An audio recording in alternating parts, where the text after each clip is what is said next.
révélation de la fournaise ardente est la suivante.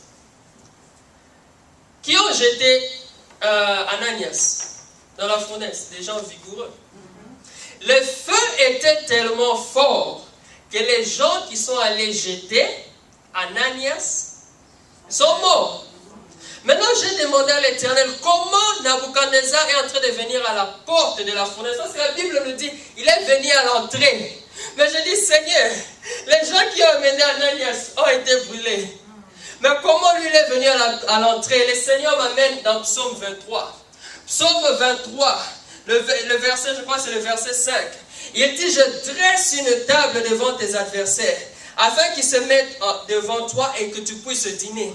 Qu'est-ce que cela veut dire? Le Seigneur a permis afin que Nabuchodonosor puisse venir en face. Il donnait une grande victoire à Daniel et à Ananias. Et le Seigneur a dit, je te donne cette victoire. Maintenant, tes ennemis doivent venir en face. Ils doivent venir près de toi. Ils ne doivent pas être loin. Ceux qui sont brûlés, ils ne peuvent pas assister à cela. Mais ceux qui te combattent, le Seigneur dresse une table, comme il est dit dans le psaume. Il dresse une table. Ils sont en face. Et tu es en train de les regarder. Ils te voient prospérer. Ils te voient terminer les études. Ils te voient te marier. Ils te voient construire des maisons. Ils se posent des questions. Ils sont troublés. Mais ce n'est que Psaume 23. Alléluia. Car une table est dressée.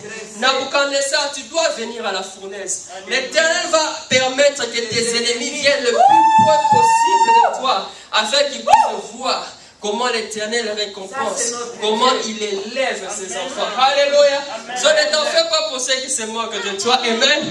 Ne t'en fais pas pour ceux qui, quand ils te voient, ils font ça. Ce seront les gens qui seront dans la première rangée en train de faire Alléluia. Quand tu es en train de passer avec ta femme ou avec ton mari, ce seront les gens qui seront là en train de crier, de sauter.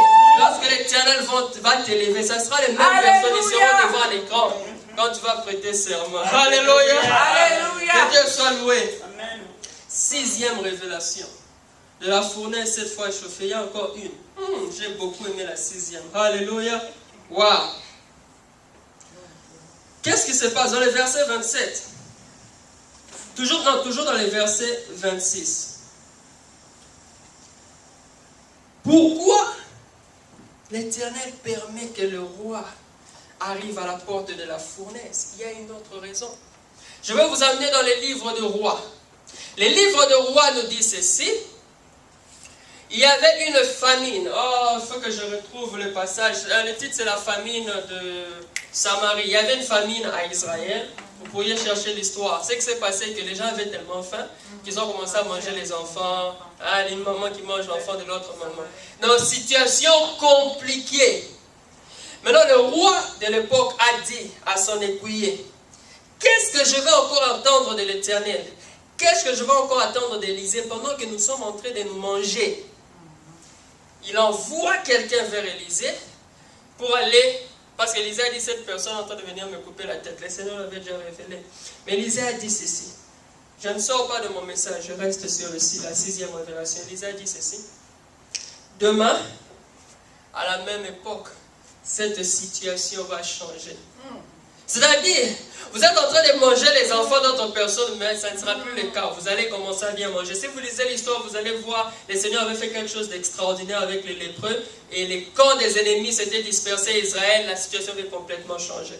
Donc tu dois savoir que le Dieu que nous servons peut changer ta situation. Alléluia. Il peut changer ton état, il peut changer ton statut en une seconde, en une journée. Maintenant, le problème qu'il y avait, c'est le problème de Nabuchodonosor. L'écuyer du roi a dit ceci à Élisée. Même si l'Éternel ouvrait les écluses des cieux, pareille chose arrivera-t-il? Élisée a dit, cela va s'accomplir. Tu verras de tes yeux, mais tu n'en mangeras pas. Alléluia. Voilà la 6e révélation. Nabuchodonosor vient à la porte de la fournaise. Il y a une limite. Parce que s'il ne met pas de plus, il brûle. Qu'est-ce qui se passe? L'Éternel lui dit, tu as dit, parce que c'est ce qu'il avait dit, qui va vous enlever de ma main? Parce qu'il avait dit, je vais mettre une fournaise, Et quel est ce Dieu qui va vous délivrer de ma main? En d'autres termes, il a utilisé les mêmes termes que l'écuyer du roi pour sous-estimer la puissance de l'Éternel. Vous voyez ces gens, ils te regardent dans ta vie, il est en train de minimiser, de sous-estimer la puissance de Dieu dans ta vie. Et puisque Nabuchodonosor a minimisé, il a sous-estimé, il a estimé que la fournaise que lui, un homme, allait allumer cette fois, l'Éternel n'allait pas être en mesure de délivrer ses enfants. L'Éternel a permis à ceux qui puissent voir, mais qui n'en profitent pas. Parce qu'il y a une différence entre être à la porte de la fournaise et voir des gens qui sont en train de marcher dans les feux sans se brûler. Je suis sûr que Nabuchodonosor, lorsqu'il voit ces spectacles, il s'est dit, waouh, j'aimerais même mettre les doigts. Alléluia. Je ne sais pas si vous voyez un peu, parce qu'il est devant. Alléluia. C'est moi qui se disais, waouh, je vois les feux. Puisque même Moïse avait eu cette idée. Moïse, lorsqu'il avait eu le buisson ardent devant lui, lorsqu'il a vu quelque chose d'exceptionnel, qu'est-ce qu'il avait dit? Je veux contourner pour comprendre un peu qu'est-ce qui se passe. Alléluia. Et l'Éternel avait dit, non, non, non, ôte tes pieds, cet endroit est saint. Alléluia. Ne contourne pas. Maintenant, Nabuchodonosor est curieux. Il voit des gens qui ne brûlent pas, qui marchent dans les feux. Et l'Éternel permet qu'il vienne le plus près possible de la pour bien assister à ces miracles. Mais il ne peut pas mettre les doigts. Puisque l'Éternel lui disait, tu vas voir que je vais les délivrer de cette fournaise, mais tu ne vas pas profiter. Tu ne seras pas du groupe, tu ne seras pas du nombre de personnes qui diront, je suis entré dans la fournaise et je suis sorti. Non, il n'y a qu'Ananias qui sera en mesure de dire cela. Toi, tu vas voir, tu ne vas pas en profiter. Alléluia. Et je bénis l'Éternel. Beaucoup de vos ennemis, le diable, les ennemis, tous les gens qui vous combattent, ils seront en mesure de voir les miracles de Dieu dans votre vie, mais ils ne vont pas l'expérimenter.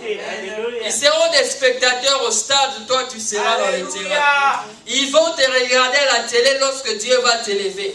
Et il n'y aura pas de switch, parce qu'ils ont douté de la capacité de l'Éternel. Alléluia.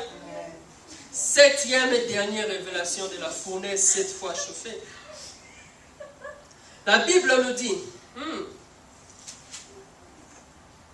verset 30, après cela, le roi fit prospérer Shadrach, Meshach, Abed-Nego dans la province de Babylone. Alléluia. La septième révélation de la fournaise, c'est l'élévation. C'est la gloire. Bien-aimé, tu ne peux pas entrer dans la fournaise et sortir, revenir dans le même niveau où tu étais. Alléluia. Parce que les choses que Dieu va faire dans ta vie, ça va bouger le monde. Les choses parce que la Bible nous dit que le roi avait appelé les satrapes, il a appelé les sages, il les a appelés, il les a dit, qu'on essaie un peu d'examiner ce qui se passe avec ces gens. La Bible me dit que même leurs cheveux n'avaient pas brûlé, même l'odeur de la fumée ne sortait pas de leur corps. Ils étaient troublés par l'intervention de l'Éternel.